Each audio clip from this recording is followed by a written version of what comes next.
Hi viewers, welcome to Myra Media. ప్రస్తుతం టాలీవుడ్లో వరుస హిట్లతో ముందుకు దూసుకుపోతున్న hero mega prince Varun Tej Fidaa, Kanche, అంతరిక్షం, F2 రీసెంట్గా ఇక ఈ హిట్స్ తోడైతే మరి మంచి ఫామ్లో ఉన్నాడు వరుణ్ తేజ్. ఇక మరో హిట్ అందుకోవాలని డిసైడ్ అయిపోయాడు. అందుకే వాల్మీకి టైటిల్ని అయితే ఎంపిక చేసుకున్నాడు. ఇక వాల్మీకి కథ కూడా తనకు బాగా నచ్చింది. గబ్బర్ సింగ్ లాంటి స్టోరీ అని అంటున్నారు. ఇక గబ్బర్ సింగ్ లాంటినే మంచి హిట్ అయితే అందుకుంటారని చెప్పి హరీష్ శంకర్ గారు కూడా మంచి కాన్ఫిడెంట్గా ఉన్నారు. మరి చూడాలి ఎలాంటి విజయం అందుకుంటుందో. ఆల్రెడీ షూట్ కూడా స్టార్ట్ అయిపోయింది. అయితే అంతా బాగానే ఉంది. ఇప్పుడు దీనికి సంబంధించి ఏంటి అప్డేట్ అంటారా? ఇప్పుడు ఈ మూవీ వివాదంలో చిక్కుకుంది. అవును, ప్రస్తుతానికి మరి వాల్మీకి టైటిల్ అయితే వివాదాస్పదం అవుతుంది. దానికి కారణం ఏంటంటే వాల్మీకి సామాజిక వర్గానికి చెందిన సాయి ప్రసాద్ అనే యువకుడు, మీరు ఇమీడియట్గా వాల్మీకి అన్న టైటిల్ని మార్చండి, లేదంటే మాత్రం షూట్ని ఆపేస్తాం, కూడదని మీరు ఈ షూటింగ్ కంప్లీట్ చేస్తే సినిమా రిలీజ్ కాకుండా చేస్తామంటూ వార్నింగ్ ఇస్తున్నాడు.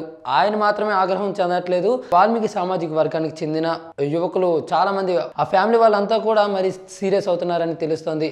ఏంటంటే వాల్మీకి అన్న టైటిల్ ఏంటంటే అసలు నిజానికి కుటుంబ విలువలు గొప్పగా చెప్పే రామాయణాన్ని రచించిన వాల్మీకి గారి పేరును ఇటువంటి ఎంటర్టైన్మెంట్ సినిమాలకు వాడడం అసలు కరెక్ట్ కాదు. కాబట్టి మీరు ఎట్టి పరిస్థితుల్లోనూ దీన్ని వాడకూడదని హెచ్చరిస్తున్నారు.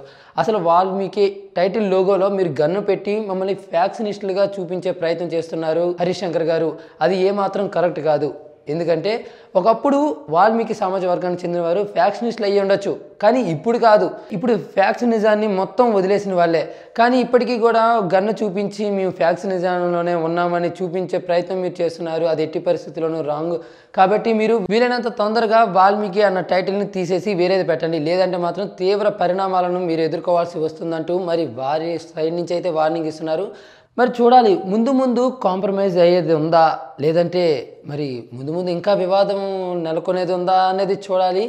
ఏది ఏమైనా కూడా దీని మీద ఒక క్లారిటీ అనేది రావాలంటే హరీష్ శంకర్ గారు అఫీషియల్గా ఏదో ఒకటి అనౌన్స్మెంట్ చేయాలి. మరి టైటిల్ మార్చేది ఉందా, లేకపోతే అంటే వాల్మీకి సామాజిక వర్గానికి చెందిన సాయి ప్రసాద్ని కాంప్రమైజ్ చేసి ఇదే టైటిల్ని ఫిక్స్ చేస్తారా, మరి తెలియాల్సి ఉంది. మరి ఈ చిన్న వీడియో మీకు నచ్చితే లైక్ చేయండి, అందరికీ రీచ్ అయ్యేలా షేర్ చేయండి. మరి దీనిపై మీ యొక్క అభిప్రాయాలను కామెంట్ రూపంలో కూడా తెలియజేయండి. అలాగే ఎప్పటికప్పుడు ఇటువంటి లేటెస్ట్ అప్డేట్స్ను మీకు అందించే మా మైరా మీడియా ఛానల్ను సబ్స్క్రైబ్ చేయడం అస్సలు మర్చిపోకండి. Thank you. Please do subscribe Myra Media. Please subscribe Myra Media. Subscribe to Myra Media. Please like, share and subscribe to Myra Media for lot of film news, gossips and hot news. Please like, share and subscribe to Myra Media. For more interesting updates, please subscribe to Myra Media YouTube channel. For more updates, please subscribe to Myra Media. So like, share and subscribe to Myra Media.